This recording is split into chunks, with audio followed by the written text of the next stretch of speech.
तुतनखामन एक प्राचीन मिस्र का शासक था जो लगभग 1332 से 1323 ईसा पूर्व तक शासन किया था। वो अपने भव्य और अखंड मकबरे की खोज के कारण प्रसिद्ध है, जिसे 1922 में हार्वर्ड कार्टर ने खोजा था। अपने छोटे से शासनकाल के दौरान उन्होंने अपने पिता अखेनातेन के धार्मिक क्रांति के विपरीत पारंपरिक मिस्र के बहुदेववादी धर्म को बहाल किया। तूतनखामन का जन्म लगभग 1341 ईसा पूर्व में हुआ था और उसका मूल नाम तूतनखतन था, जिसका अर्थ है 18 का जीवित छवि। जब वो 9 साल की उम्र में शासक बना तो उसने अपना नाम बदलकर तूतनखामुन रख दिया, जिसका अर्थ है आमुन की जीवित छवि। वो 9 साल की उम्र में शासक बना और लगभग 19 साल की उम्र में उसकी मृत्यु हो गई। उसके शासनकाल में उसके शक्तिशाली सलाहकारों ने उसके पिता अखेनातेन द्वारा शुरू किए गए धार्मिक परिवर्तनों को पलट दिया और अमुन्ना जैसे पारंपरिक देवताओं के पंथ को फिर से बहाल कर दिया।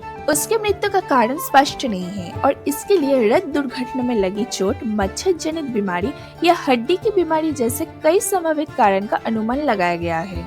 1922 में हार्वर्ड कार्टर की टीम ने मिस्र के तूतनखामन का लगभग पूरी तरह से सुरक्षित मकबरा खोजा, जो आधुनिक युग के सबसे महत्वपूर्ण पुरातात्विक खोजों में से एक माना जाता है। मकबरे की खोज के बाद ही तूतनखामन को प्रसिद्धि मिली। मकबरे में मिली कलाकृतियों और खजाने ने प्राचीन मिस्र के जीवन और कला के बारे में बहुमूल्य जानकारी प्रदान की। तूतनखामन की कब्र की कहानी 1922 में पुरातत्वविद हार्वर्ड कार्टर द्वारा की गई खोज से शुरू होती है, जो मिस्र के युवा राजा की एक आश्चर्यजनक रूप से सुरक्षित और खजाने से भरी कब्र थी। इस खोज ने तूतनखामन के शासनकाल के अंत के आसपास की गई रहस्यों को सुलझाने में मदद की और एक ऐसी कला और संस्कृति को प्रदर्शित किया जो उस समय खो गई थी। कब्र के शापित होने की कहानियों के बावजूद बाद में साइंटिस्ट से पता चला है कि मकबरे को खोलने के बाद होने वाली मौतें वास्तव में एक पुरानी बीमारी से संबंधित हो सकती है। 4 नवंबर 1922 को ब्रिटिश पुरातत्वविद हार्वर्ड कार्टर ने तूतनखामन के मकबरे का पता लगाया। उसके बाद उनकी टीम ने तूतनखामन की कब्र की खोज शुरू की और उनके प्रवेश द्वार तक जाने वाली सीढ़ियां पाई और फिर 23 नवंबर को उन्होंने मिट्टी की ईंटों से बने एक द्वार को तोड़ा, जिससे कब्र तक जाने वाले रास्ता खुल गया। अब आइए जानते हैं मकबरे में क्या था।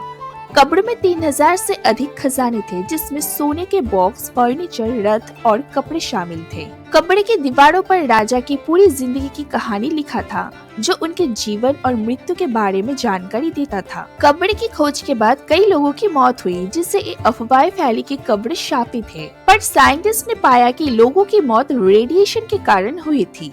कुछ साइंटिस्ट ने ये भी दावा किया है कि मकबरे में मौजूद चमड़ागढ़, सांप और धूल जैसे मिश्रण के कारण संक्रमण हो सकता है और कुछ लोगों का मानना है कि ये मकबरे के श्राप की अफवाह खुद हार्वर्ड कार्टर ने फैलाई थी ताकि वो कब्र और खजाने के बारे में दूसरा लोगों को दूर रख सके।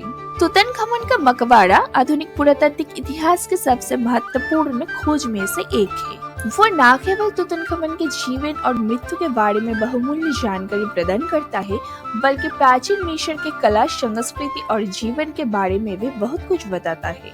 कब्र के शाप की कहानियों को वैज्ञानिक व्याख्याओं से बल मिला, लेकिन ये अभी भी बहस का विषय बना हुआ है।